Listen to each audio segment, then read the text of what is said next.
Agora vamos, com a ajuda do que a gente fez, né, resolver o problema de Dirichlet no disco, tá? Isso é conhecido como a fórmula integral de Poisson.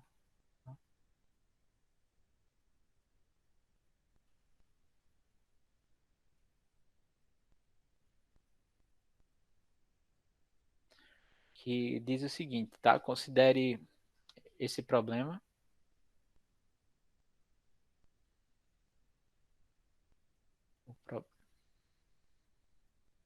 é um problema de EDP onde você dá os valores na fronteira, né, no bordo. Então, você quer encontrar uma função, então que o Laplaciano de U seja igual a zero no disco,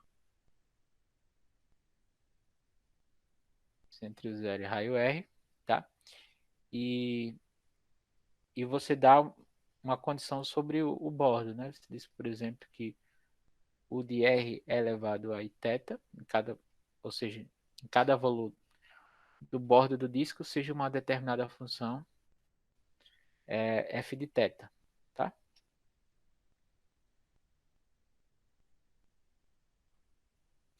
Aqui o R vai estar fixado, né? Eu estou dando uma condição no bordo, certo? Ou seja, a mesma coisa de dizer que eu estou dando uma função contínua no bordo, tá? Essa função daqui, o que eu vou escrever aqui, eu vou escrever que essa é contínua, mas ela nem precisa ser contínua, tá? Só precisa que seja contínua por pedaços. É f contínua nesse disco, no bordo, tá? Então, para qualquer R que você pega variando entre 0 e R, ou seja, para qualquer ponto dentro do disco, tá? Seja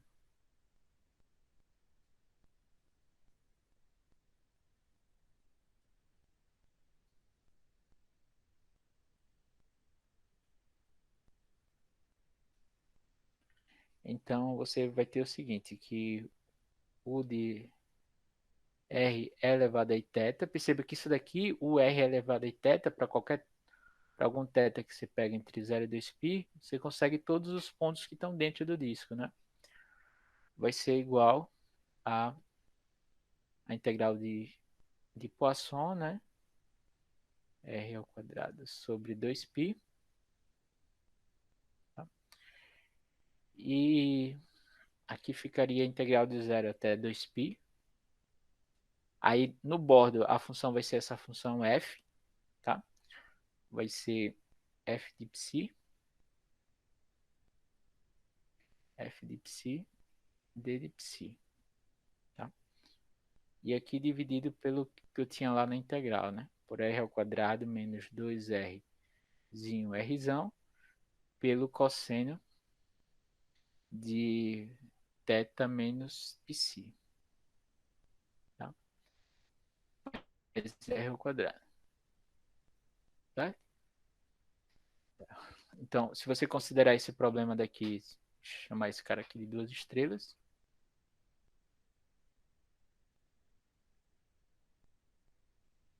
então essa função é solução de duas estrelas. Ou seja, é uma solução para o problema de Dirichlet no disco,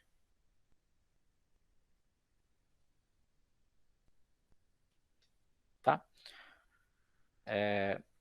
Então, é isso, tá? E além disso, essa, essa função daqui, ela tem que, assim, tem que mostrar que ela satisfaz as seguintes propriedades, tá? Que U é harmônica e que U vai ser uma função contínua quando você se aproxima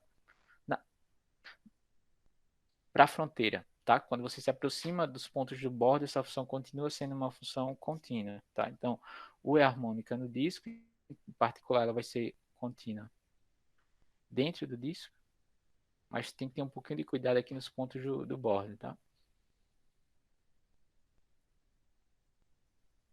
No disco D de centro 0 e raio R, tá?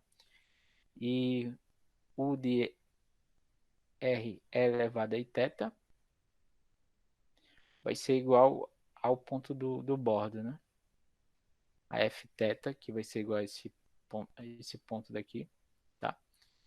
Quando, quando você se aproxima do... Opa,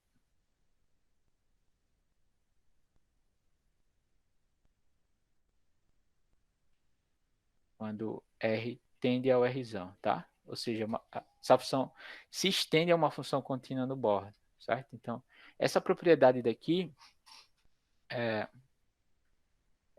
é um pouco, vai dar um pouco de trabalho para mostrar, tá? Essa parte da continuidade. Eu vou dar o passo a passo para vocês mostrarem em algum exercício, tá? Então, vamos ver depois. Na verdade, vou deixar um passo a passo para vocês demonstrarem, tá?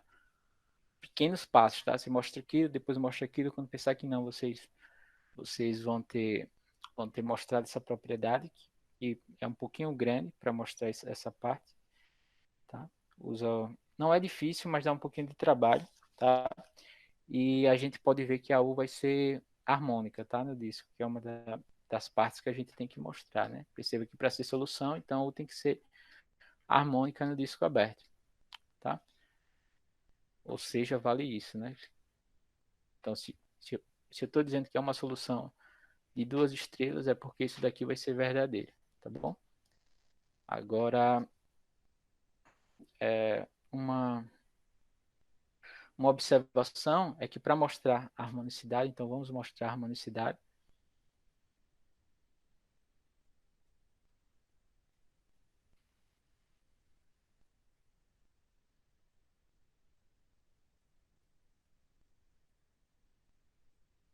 Harmonicidade, tá? Você consegue escrever assim, tá? Essa fórmula que está aqui em duas estrelas, opa, não, que está aqui em três estrelas, isso aqui, com a ajuda da expressão de Poisson, ela pode ser escrita assim, tá? Então, três estrelas, você teria que U de R elevado a θ vai ser igual a 1 sobre 2π. Deixa eu só subir um pouquinho para vocês compararem com a expressão que está aqui.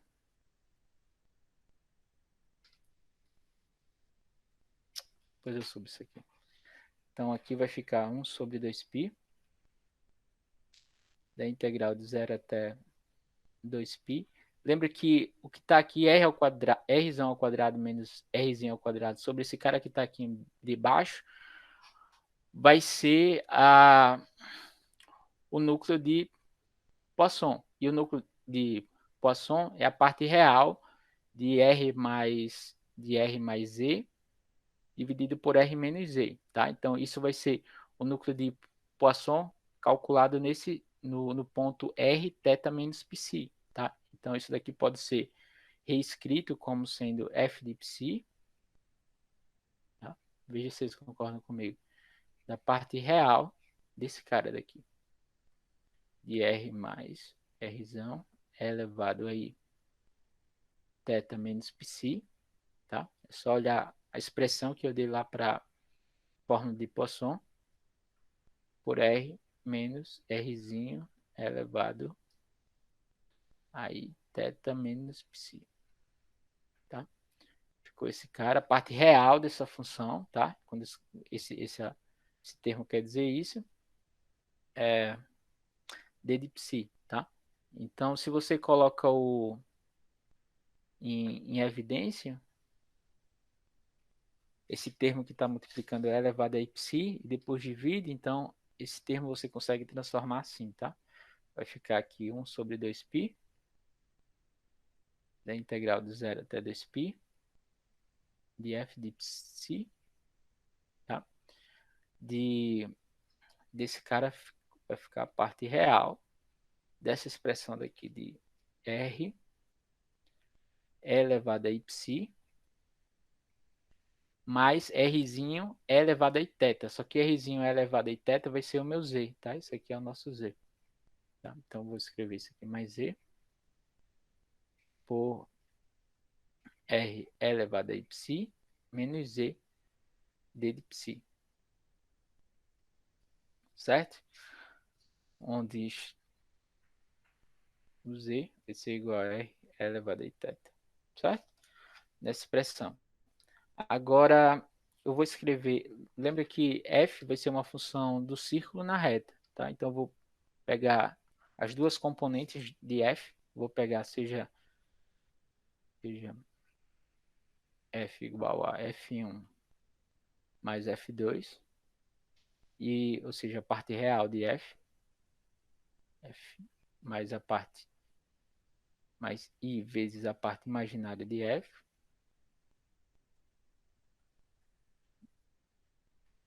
onde tanto f1, ou seja, f1 e f2 são valores reais, tá? Então você consegue escrever essa expressão que está aqui em cima, se você divide esse cara como sendo o de z, né, que é o de r elevado a θ, o de z 1 sobre 2π da, da parte real. E lembra que, que a integral de uma a parte real de uma determinada integral é a integral da parte real dessa função, certo? Então, isso daqui você já pode escrever assim, tá? Vou escrever um pouco direto, mas não é muito difícil não de verificar, tá? Então, vai ficar aqui 1 sobre 2π da parte real, de 0 até 2π, de f1 de psi, por r elevado a psi, mais z, por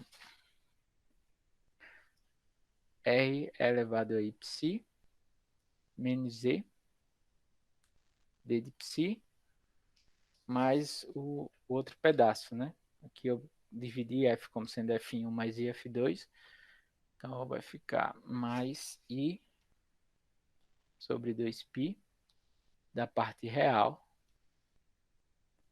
da integral de 0 até 2π de f2 de psi da nossa função, que é essa função que está aqui em cima, de r elevado a psi mais e por... Opa, desculpa.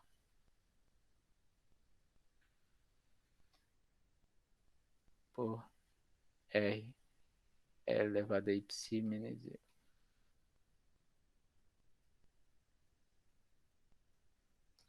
D de psi, tá? Agora eu vou, por exemplo, para essa primeira parte daqui, essa função, ela vai ser a integral, ó, essa função daqui, ela vai ser integral de uma função holomorfa, certo? Essa função daqui vai ser uma função holomorfa, tá? Essa função daqui é uma função real, essa daqui vai ser uma função holomorfa.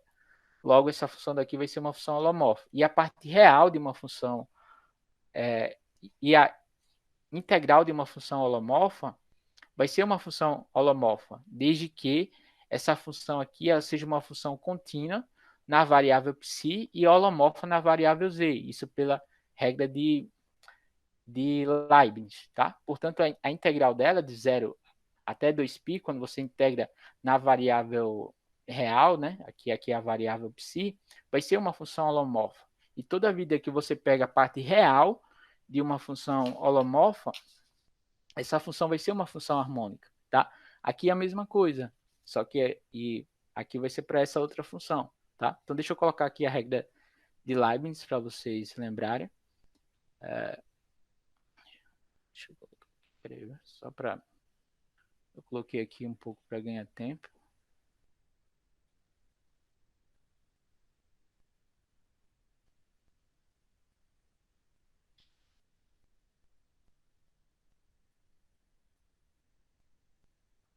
Olha o que diz a regra de Leibniz. A gente já tinha visto aqui numa lista. A lista é parte do conteúdo, tá? Se você não conseguir fazer alguma questão da lista, pelo menos tenta entender a questão da lista, tentar ver como é que funciona, porque algumas coisas não dá tempo para a gente ver na aula, a gente vê de outra forma, mas é importante que vocês vejam a lista, tá? Principalmente essas questões, como quando eu coloco teorema, alguma regra de cálculo, algum teorema, são partes importantes em geral, certo? Então, ó, a regra de Leibniz, ela diz o seguinte: e se f for uma função dessas duas, uma função dessas duas variáveis, tá? Que você tem uma variável real e a outra vai ser uma variável complexa, tá? Então, que essa função nas duas variáveis seja uma função contínua, certo? E ela seja uma função holomorfa na variável complexa, né? Para cada t, quando você olha para cada t, ou seja, para cada psi, essa função seja uma função holomorfa, tá? Então, se quando você deriva essa função, tá? Se essa função seja uma função contínua, que é aqui, para esse caso, por exemplo, quando você deriva essa função, essa derivada vai ser uma função contínua na variável psi, então a integral dessa função, olha para cá, aqui eu estou calculando a integral dessa função de 0 a 2π para desse negócio, essa função vai ser uma função holomorfa, tá? Então, a integral de uma função holomorfa, tá? Nessas duas variáveis vai ser uma função holomorfa desde que essas propriedades aqui sejam satisfeitas, tá? E a derivada dessa função holomorfa g, para cada z você tem essa integral daqui, vai ser dada por g', e você pode derivar sob o sinal de integral, tá? Quando a gente fala em geral regra de, de Leibniz, quer dizer, se não for a regra do produto lá do das funções reais, né, que a gente vê no curso de cálculo, em geral, a gente vê, chama uma coisa desse tipo de regra de Leibniz, ou então derivação sob o sinal de integral, tá? Às vezes, alguns autores deixam mais explícito, né, que é isso daqui, tá? De integral, tá? Então, ó, então essa função, a função integral de f1 de psi, de r elevado a y mais z por r elevado a y menos z, essa função daqui vai ser uma função holomorfa que satisfaz essas propriedades. Para cada psi, ela vai ser uma função holomorfa que satisfaz essas propriedades aqui. Eu vou deixar para vocês verificarem essa propriedade daqui que falta, tá? Ou seja, que para cada quando você deriva essa função que está aqui de dentro, essa função vai ser uma função contínua, tá? Se isso daqui for verdadeiro, então essa função daqui, que é a integral de 0 a 2π, tá? Por exemplo, desse cara daqui, essa função daqui em vermelho é holomorfa,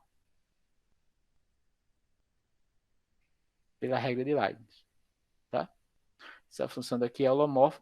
E aqui, ó, a U vai ser a parte real dessa função holomorfa. E a parte real de funções holomorfas, a gente sabe que é holomorfa, que é harmônica, tá? E para cá a mesma coisa, certo?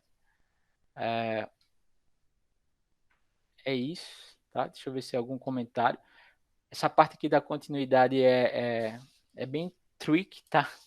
Não é assim, é um pouco tricky, tá? Não usa nada de outro mundo, usa só coisas básicas, mas as contas são um pouco técnicas, tá? Então eu vou mostrar o passo a passo aqui para quem tiver curiosidade, tá? Pequenos passos em que vocês vão fazendo. Mostra uma coisa, vou dividir em 6 passos isso. Quando vocês terminarem o passo 6, o passo 6 vocês vão ter mostrado essa expressão. E isso daqui resolve o problema de Dirichlet no disco, tá? E aí você se pergunta, deixa eu só fazer uma observação, e é um gancho aqui para o que a gente vai ver lá na aula que vem, que a gente vai falar sobre funções conformes, tá? As funções conformes, elas são, são muito importantes, tá? Não só nesse contexto de problema de Dirichlet, mas quando vocês vão estudar geometria diferencial, por exemplo, acho que vocês vão estudar no semestre que vem. Mas no contexto do, das, desse problema de Dirichlet, né, desse problema de EDP, ela pode ajudar aqui no seguinte, tá? Então, deixa eu colocar algumas observações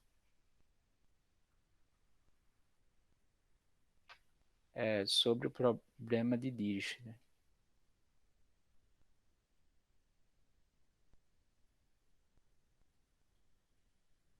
Então, a gente já sabe resolver o problema de Dirichlet no disco, né? É simplesmente a convolução da integral de Poisson, né? A integral de P de θ menos psi, vezes a função que você define no border, tá? E se você tem, beleza, eu vou ter que ter esse trabalhozão e talvez...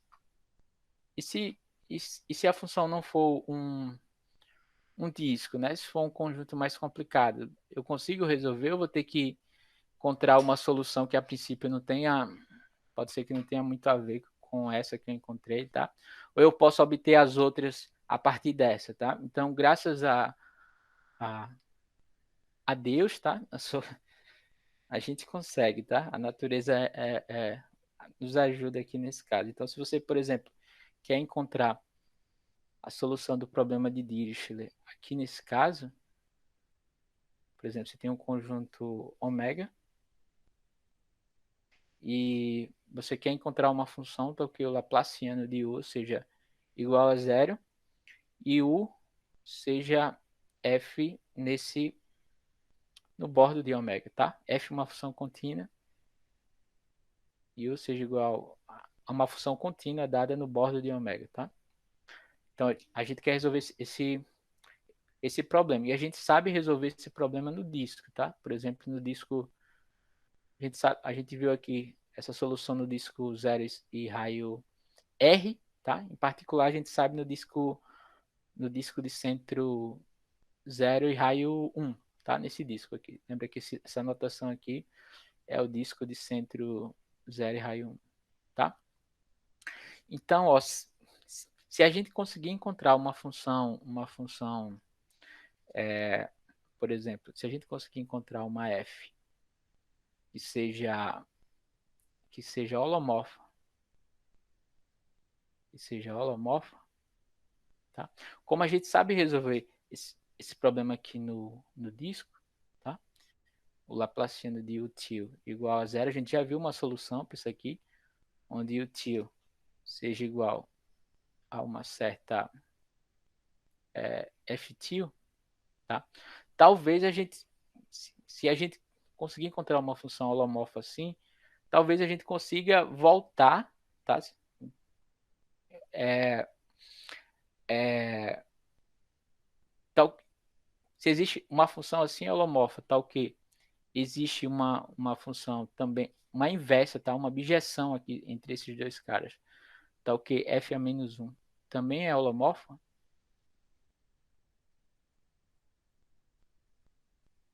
é holomorfa. Então então se você resolve esse problema daqui no disco, né, que a gente já resolveu, é só aplicar a, a função f a menos 1 e aí você tem esse problema daqui no disco e aí você leva ele por f. Então você encontra essa solução por f, tá? Simplesmente, então, usando o que a gente já viu, né? Porque se essa função for uma função, lembra que se você tem uma função harmônica, então U composto com uma função que seja holomorfa vai ser uma função harmônica, tá? Então você consegue levar o problema de Dirichlet de um lado e para o outro, você consegue mandar para um lado, resolve em um canto que você sabe resolver e depois traz de volta pela inversa da, da função. Uma função que é assim, que é holomorfa, em que seja objetiva e que a inversa também é holomorfa, acho que eu já falei sobre isso. Em geral, a gente diz que F é conforme, tá? Globalmente conforme. Colocar só conforme. Quando for local, eu digo que seja localmente. Então, em geral, é conforme. Então, será que sempre existe essa aplicação? Tá? Mas tem duas coisas. Ela tem que ser estendida também ao bordo de ômega e o bordo desse cara tem que mandar no bordo desse cara. Tá? Então, você tem dois problemas aqui nesse caso. Então, suponha que existe essa objeção. Suponha também que. Deixa eu escrever isso aqui, tá? Suponha também que f estende a uma objeção contínua do bordo. Isso nem sempre a gente vai conseguir, tá?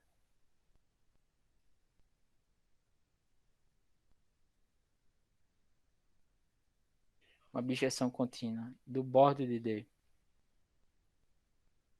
no, no bordo de ômega. Então, ela tem que mandar o bordo no bordo de maneira objetiva também. E essa objeção tem que ser contínua. Isso nem sempre é fácil, tá? Depende da geometria desse cara. Se esse cara for muito escrotinho, você não consegue mandar, tá? E então a gente tem isso, uma objeção contínua no bordo de D, no bordo de ômega. Essa essa solução daqui você sabe. A gente acabou de ver, né? Em qualquer ponto daqui do disco tem essa solução. Então a gente já viu que o θ de R é elevado a e θ em qualquer ponto do disco unitário, tá? Vai ser escrito como sendo 1 sobre 2π da integral de 0 até 2π do núcleo de Poisson, θ menos πc, pela função que você tá dizendo que vai ser no bordo, e aqui é a f. Opa, peraí.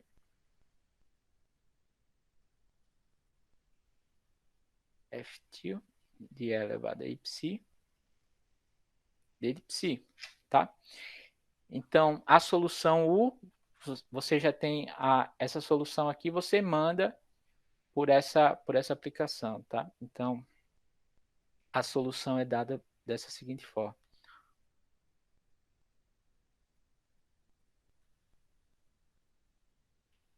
Solução U é dada por U igual a U tio, que é essa função que você tem aqui, composta com f a menos 1. Tá?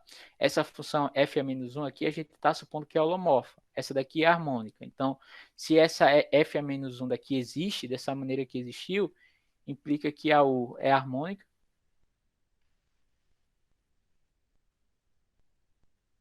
É harmônica em ômega, tá?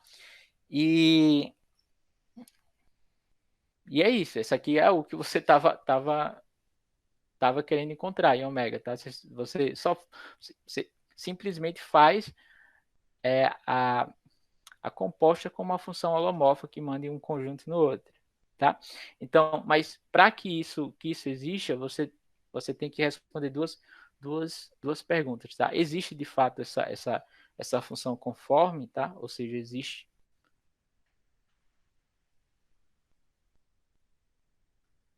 Então,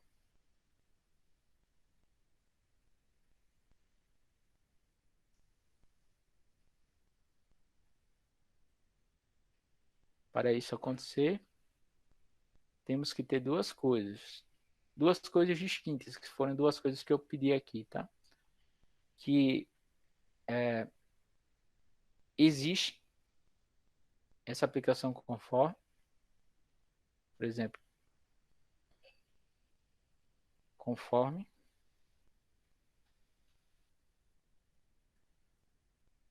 de ômega em D, tá? É isso, é isso que eu vou provar nas próximas duas aulas e falar de outras coisas. Isso aqui é chamado como o teorema da aplicação de Riemann. Teorema da aplicação de Riemann. Tá? Ele diz que sempre existe desde que o ômega seja simplesmente conexo, tá? Tá?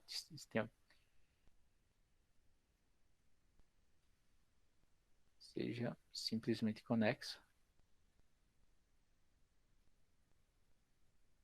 E a segunda é que eu falei aqui, você tem que ver no bordo, né? Isso se estende a uma objeção contínua no bordo. A pergunta para a questão 2 em geral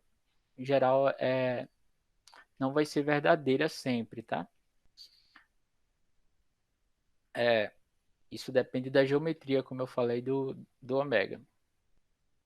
E sim, deixa eu colocar aqui.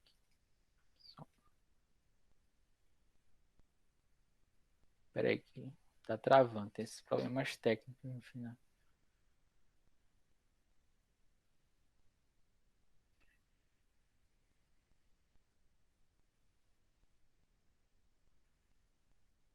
A aplicação se estende. Há uma objeção contínua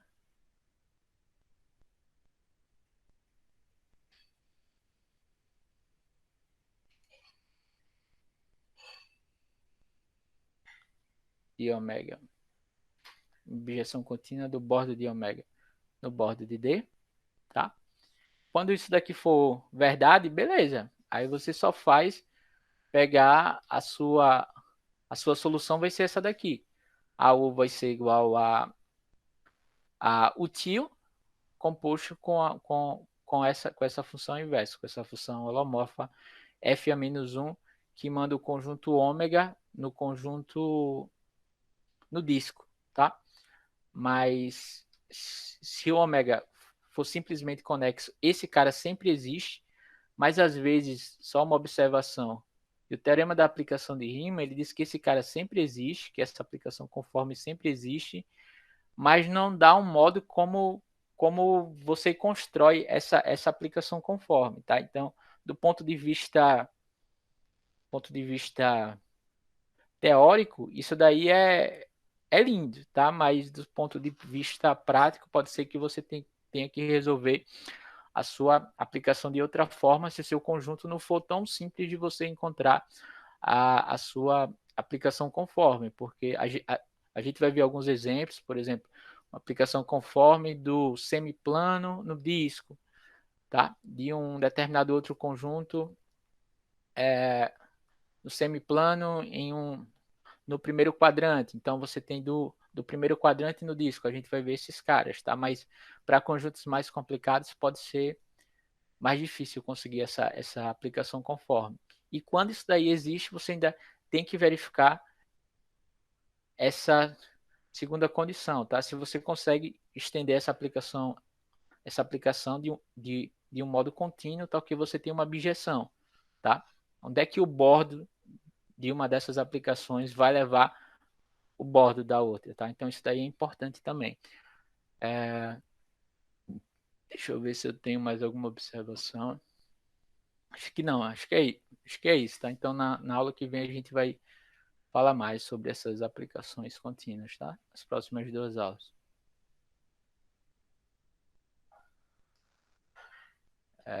Então, quando a gente for olhar, sempre vai ver alguns exemplos e também olhar o bordo, tá?